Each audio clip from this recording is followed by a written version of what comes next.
조사의 방법은 그 서면 조사를 제가 지금 처음 보는 내용이라서 언급. 그래서 저희들이 이제 제가 장관으로 취임하게 되면 장관으로서 할 수 있는 역할을 충실히 하도록 하겠습니다. 내 수사는 어떻게 되고 있나? 당시 영부인이 당시 법무부 장관에게 보낸 메시지입니다.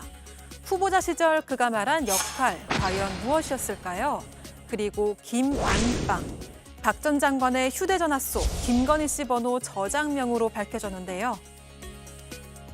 저같이 아무것도 아닌 사람이 이렇게 심려를 끼쳐서 진심으로 죄송합니다. 할 수 있는 걸 다 하겠다던 전직 장관과 아무것도 아닌 사람이라던 김건희 씨. 특검은 두 사람을 정치적 운명 공동체로 묶었습니다. 김건희 수사 무마와 내란 가담 혐의로 첫 공판에 출석한 박성재 전 장관. 한덕수 전 총리에게 중형을 선고했던 그 재판부 앞에 섰는데요. 박성재와 이상민이 참석자 서명을 받아야 한다는 취지로 논의한 뒤 강의구에게 임의위원 서명을 받도록 준비해달라고 요청하는 것을 피고인이 지켜보았고, 하지만 박성재 전 장관도 한 전 총리처럼 역시나 내란 가담 혐의를 전면 부인했습니다. 예, 시청자 여러분들께서도 잠시 좀 잊으셨지 않았을까? 저도 오늘 방송 준비하면서 아 맞다. 아 그 목걸이는 누가 준 거였지? 뭐 이렇게 좀 다시 공부를 했어야 됐습니다. 워낙 가방, 목걸이가 많아서요. 김건희 씨의 선고가 오는 수요일입니다. V1 윤석열 전 대통령보다 어쩌면 지난 정권에서 많은 의혹에 휩싸였던 V0 김건희 씨가 이번 주 운명의 주라고 불릴 만한 그런 일정이 있는 겁니다. 3번이나 대국민 사과하면서 고개를 숙였지만 특검 조사와 재판 과정에서는 결국 아무것도 아닌 사람이 아니었습니다.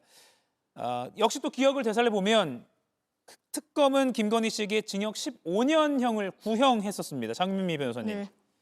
15년보다 높을까요? 비슷할까요? 낮을까요? 이런 질문이 제일 난감하시죠? 난감한데 예. 왜냐하면 이제 한덕수 전 총리 같은 경우에는 구형을 훨씬 뛰어넘는 예. 선고형이 나왔기 때문에. 그런데 이제 김건희 씨에 대해서는 저는 최소한 10년 이상의 중형은 선고될 것이라고 봅니다.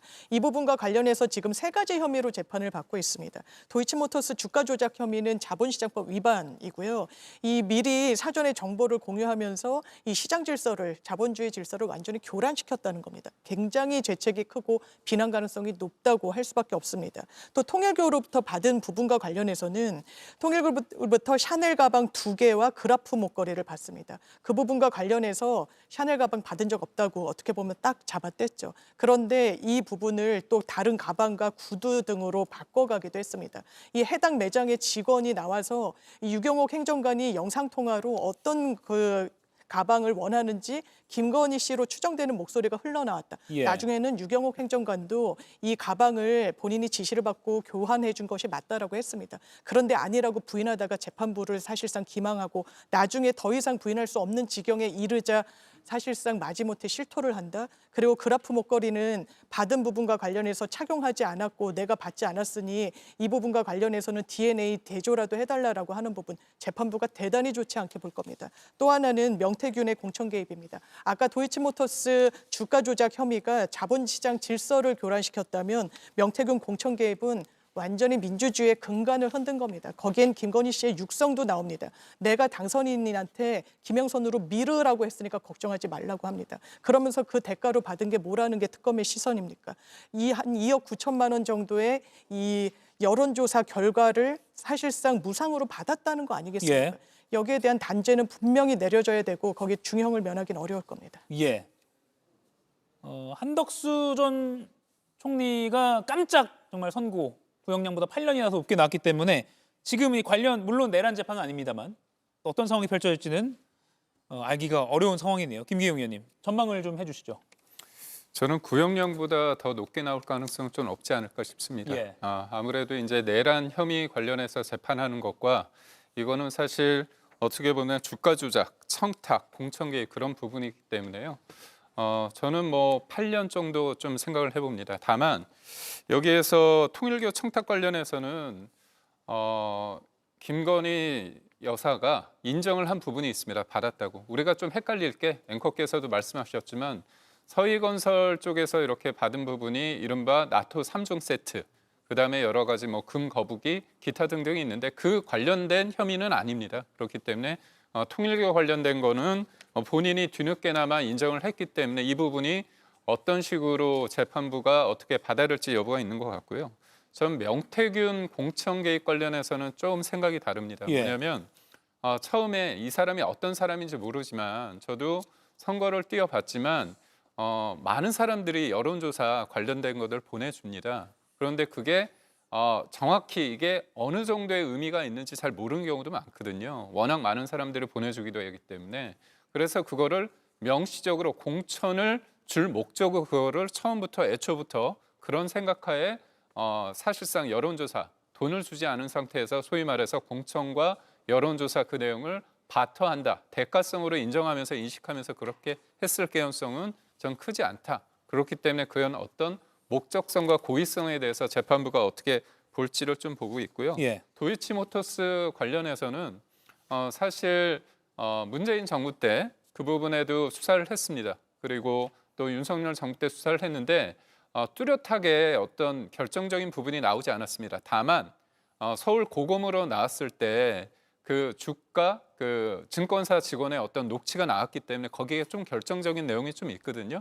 그런 부분에 봤을 때는 유죄 가능성이 있어서 전 종합적으로 봤을 때 한 8년 정도가 나올 것 같다는 생각입니다. 예, 조기현 의원님, 김건희 씨의 태도, 한덕수 전 총리도 재판부가 피고인의 태도를 양형사유에 언급했잖아요. 항상 선고할 때는 피고인의 태도가 언급이 되곤 하는데 그간의 공판 진행 과정을 봤을 때 김건희 씨의 태도는 불리하게 작용할까요? 유리하게 작용할까요? 당연히 불리하게 적용할 겁니다. 예. 윤석열 전 대통령과는 다르게 김건희 씨는 사과 반성을 언급은 합니다만 지금까지 재판 과정을 보면 진심으로 사과하고 반성하고 있다고 전혀 느낄 수 없습니다. 재판부도 당연히 그렇게 판단할 수밖에 없는 거고요. 재판 과정에서 양형의 참작을 받기 위한 사과나 반성의 입장은 실제 공판 과정에서 그에 수반하는 정도의 책임을 보여줘야 됩니다. 그런데 김건희 씨 같은 경우에는 지금 기소된 3개 건에 대해서 사실상 어쩔 수 없이 인정할 수밖에 없었던 샤넬백 2건 외에는 전부 부인하고 있습니다. 더군다나 이 수사 과정에서는 지난 윤석열 정부의 검찰이 수사를 무마했고요. 이 공범들에 대한 재판에서도 김건희 씨가 직접 관여한 증거들이 나왔음에도 불구하고 그런 결과를 스스로 만들어냈다는 부분까지 다 종합해 보면 사과와 반성을 사실 유일하게 감경사유로 고려해 볼 수는 있지만 재판부가 보기에 이진관 재판장이 한덕수 전 총리에 대해서 판단했던 것처럼 진정한 사과와 반성이 있다고 판단할 리가 없습니다. 그래서 감경사유는 전혀 없어 보이고요. 예. 가중사유는 더 높아 보이기 때문에 저는 지금 구형된 15년도 그렇게 많은 것은 아니다 이렇게 판단합니다. 예. 감경 사유는 적어 보이고 더 가중 사유는 많아 보인다라고 했거든요. 예. 예. 좀 뭐 부분적으로 동의를 할 수밖에 없는 상황입니다. 예. 김건희 여사가 사실은 지금의 이 모습을 국민들에게 보여주지 않을 기회가 몇 번 있었죠. 사과를 지금까지 굵직한 사과만 3번으로 한 걸로 알고 있습니다. 그중에 하나가 대선 전, 즉 윤석열 전 대통령이 당선되기 전이죠. 2021년도에 국민의힘 당사 3층에 나와서 기자회견을 했습니다. 그때의 이 핵심적인 얘기는 아내 역할에만 충실하겠다. 지금까지 어떤 모든 과오 인정하고 참여한다. 앞으로 아내의 모습에 충실하는 모습을 보여드리겠다라고 한 거, 이게 진심이었다면 아마 지금 오늘의 일단 비선 실세 논란에 휘말리지는 않았을 겁니다. 지금까지 나온 얘기로만 종합을 해봐도 우리는 비선 실세 하면은 이 현대 사회에서 최순실 씨를 떠올리지 않을 수가 없을 텐데 실질적으로 비선 실세가 뭔지를 적나라하게 보여준 게 저는 김건희 여사로 보여집니다. 그리고 이 태도를 지금 얘기를 하는데요. 이 특검에 여러 차례 출석을 하지 않았습니다. 물론 그때는 건강상의 이유로 도저히 나갈 여건이 안 된다라고 하는데요. 그분이 출석을 한 시점이 무엇이냐? 사건 관계자들이 특검에 한 번 또 번 두 번을 출석해가지고 어떤 얘기가 나왔다는 게 다 언론 보도를 통해서 드러날 때 이 사람들은 지금 여기까지 얘기했구나라는 것을 파악을 한 다음에 결정적인 증언이 나올 때 시점 내서 이 특검에 출석을 한 거 아니겠습니까? 바로 그런 것들을 따지면은 특검이 그걸 모를 리가 없지요. 그러니까 정말 죄를 뉘우치고 반성을 하느냐 아니면 전략적으로 임했느냐라는 것을 따지면은 글쎄요, 저는 감형 요인보다는 그렇지 않은 요인이 훨씬 많다라는 그 상황에 동의를 하고요. 지금 같은 상황이 이렇게 국민들에게 보여지는 거 전적으로 본인의 책임이다라는 것을 다시 한번 말씀을 드립니다. 이번 주 수요일 김건희 씨에 대한 1심 선고가 나옵니다. 지난 윤석열 정권 내내 야당이나 또는 시민사회단체, 언론이 지적했던 그런 여러 의혹에 대한 첫 사법적 판단이 나옵니다. 이 부분도 저희가 수요일에 자세히 전해드리도록 하겠습니다. 물론 또 수요일은 큰 거 한 장 서포트 권성동 국민의힘 의원, 또 윤영호 통일교 세계본부장에 대한 판단도 나옵니다. 그리고 오늘은요, 내란 재판의 또 다른 주인공 중에 한 명, 박성재 전 법무부 장관의 첫 재판이 열렸습니다. 박성재 전 장관은 불구속 상태라서요, 오늘 재판 출석 때 기자들의 질문을 받았습니다. 그 모습 보시죠. 오늘 첫 재판 출석하셨는데 심경 어떠십니까? 법정에서 저의 입장을 충실하게 잘 설명하도록 하겠습니다. 혐의 부인하시는 입장 그대로실까요? 한덕수 재판 충분하게 잘 설명하도록 하겠습니다. 한덕수 재판부에서 23년 나온 거 어떻게 생각하십니까? 이 박성재 전 법무장관의 재판장도 한덕수 전 총리 1심에서 징역 23년을 선고했던 이진관 부장판사입니다. 조기현 의원님, 이진관 부장판사, 박성재 전 장관을 한덕수 전 총리 선고 때도 언급을 했거든요. 그런데 지금 박 전 장관은 개헌 만료했다라고 항변을 했다는 거예요, 오늘요. 이거 받아들일까요? 받아들이기 어려울 것 같습니다. 적어도 한덕수 전 총리에 대한 판결에서 그 부분이 판결 이후에 설명이 됐다고 하면 증거에 의해서 인정된 부분입니다. 아무리 부인한다고 하더라도 박성재 전 장관이 계엄 당시의 국무회의 과정에서 만류했다. 이거 받아들이기는 어려울 것 같고요. 오히려 계엄 문건에 서명해야 된다고 설득한 내용들이 확인이 됐습니다. 이거를 달리 부인할 방법이 없을 겁니다. 물론 그것은 증언에 의해서 확인이 됐기 때문에 그에 반하는 다른 증거를 낼 수 있을지 모르겠습니다만은 적어도 이진관 재판장이 판단한 부분은 관련자들의 증언을 복수로 직접적으로 확인한 결과로서 인정된 사실이기 때문에 박성재 전 장관이 계엄을 만류했다. 이건 그대로 인정되기 어렵고요. 이 전제가 되는 내란에 대한 인정, 또 박성재 장관이 계엄 문건 서명을 위해서 이 절차적 하자를 취하려고 하는 시도, 이런 것은 한덕수 전 총리와는 약간의 정도 차이만 있을 뿐이지 실제 내란 행위를 완성을 위한 중요 임무 종사의 행위에 당연히 해당이 됩니다. 지금 어떻게 충실히 설명할지는 모르겠습니다만 이미 한덕수 전 총리에 대한 판결로 확정돼 있는 사실관계를 뒤집을 만큼 충분한 소명이 가능할지는 의문이고요. 오히려 어설픈 변명으로 응했을 경우에 실제 구형량보다 훨씬 더 높은 선고를 받은 한덕수 전 총리의 사례를 참고한다면 재판에 임하는 태도를 바꿔야 되지 않을까 하는 생각도 해봅니다. 김기웅 의원, 짧게요. 적극적으로 계엄을 만류했다는 거예요. 그런데 지난 한덕수 전 총리 때 적극적으로 안 한 것 때문에 또 가중 처벌을 받았다는 평가가 나오는데 어떻게 보세요? 우리가 계엄에 대해서 적극적으로 막았던 사람은 외교부 장관, 그다음에 기재부 장관 두 분은 좀 있는데 나머지 분들에 대해서는 어떻게 보면 본인들의 어떤 주장이 좀 엇갈리는 것 같습니다. 다만 국정의 2인자로서의 당시 국무총리로서의 어떤 적극적인 행위를 안 한 부분, 그렇다면 법무부 장관은 그렇다면 어느 정도까지 적극적으로 만류를 했어야지 소위 말해서 면책을 받을 수 있는지에 대한 게 관건일 것 같고요.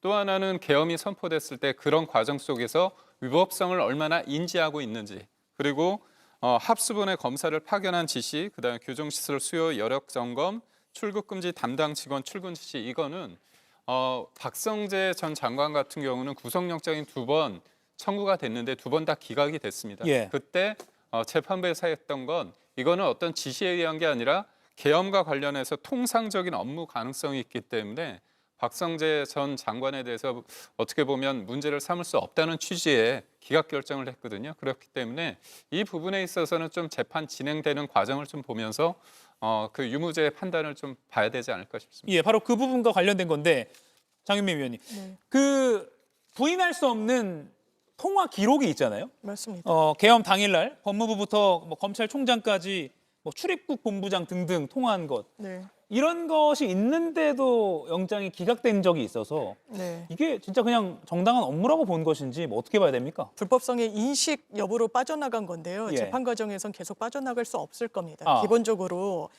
이 이진관 재판부에서는 내란이란 걸 명시적으로 했습니다. 대한민국의 국무위원이라면 대통령의 참모라면 그 부분을 불법 계엄으로 정확하게 인지하고 대통령을 말리거나 최소한 협조하지 말아야 된다라는 법적인 판단을 이미 내렸습니다. 그러니까 본인이 나는 적극적으로 만류했다라고 하는 겁니다. 그런데 증거는 정반대의 상황을 이야기하고 있습니다. 그 당시에 심야 법무부 회의를 소집했죠.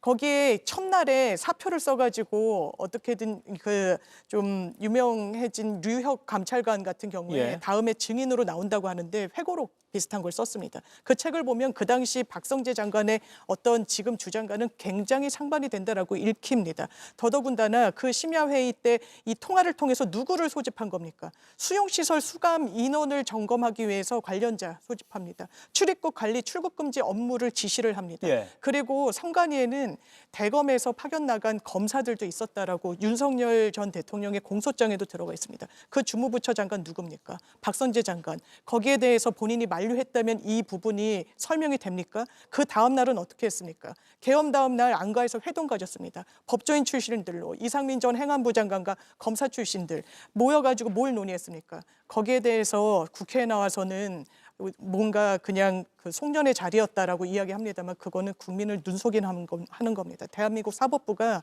그 주장을 그대로 수용할 리가 없고 거기에 대해서는 차라리 자백하는 게 양형에 있어서 뭔가 본인에게는 그나마 유리한 전략 아닌 전략일 겁니다. 예, 말씀하신 그 안가 회동도 저희 JTBC가 당시 단독으로 촬영해서 세상에 알려지기도 했습니다. 이렇게 고위 공무원들이 타는 관용 차량 등이 삼청동 안가로 잇따라 들어가는 모습을 JTBC가 촬영한 바 있습니다. 김동원 의원님. 네. 이미 한덕수 1심에서 내란으로 규정한 또 위로부터의 쿠데타 규정했던 이진관 재판장이기 때문에 그렇죠. 그 정도로 엄하게 박성재 전 장관도 처벌이 되지 않을까 예측이 나오거든요. 예, 저도 그렇게 생각합니다. 매우 그럴 가능성은 지금 높은 게 현실적으로 봐야 되지 않겠습니까? 이른바 12.3 비상계엄을 내란 그것도 친위 쿠데타적 성격이 있다라고 규정을 했고요. 불법적인 사항을 조목조목 그 얘기를 했습니다. 거기에 지금 이 박성재 법무부 장관이 피해 나갈 적극적으로 반대를 했다라는 것은 본인이 어떤 주장에서 그칠 가능성은 매우 높다. 왜?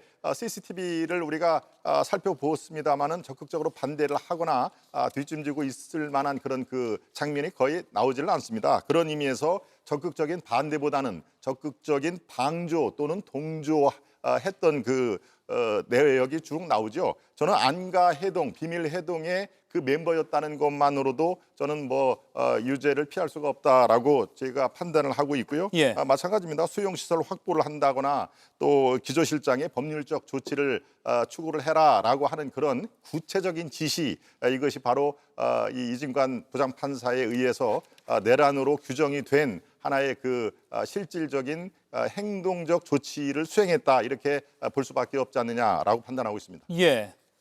오늘 방금 들어온 장면입니다. 오늘 박성재 전 장관이 첫 공판에 참여한 모습입니다. 조금 전에 법원에서 언론사에 배포했기 때문에 소위 따끈따끈한 영상을 여러분께 보여드리고 있습니다. 앞으로 박성재 전 장관은 여러 차례 공판이 진행되면서 또 바깥으로 언론에 또 나타나지 않았던 그런 증거나 증인 또 사실관계가 드러날 수 있습니다. 앞으로 저희도 잘 정리해서 전해드리도록 하겠습니다. 준비한 게 많은데 또 시간이 갔네요. 네 분과의 토론은 여기서 마무리하고요. 저는 오늘 징계 결정 관련해서 국민의힘 김종혁 전 최고위원 바로 이야기 나눠보겠습니다. 네 분과는 여기서 인사드리죠. 고맙습니다. 이가혁 라이브를 시청해 주셔서 고맙습니다. 이가혁 라이브는 평일 오후 5시 TV와 유튜브로 실시간으로도 함께 하실 수 있습니다.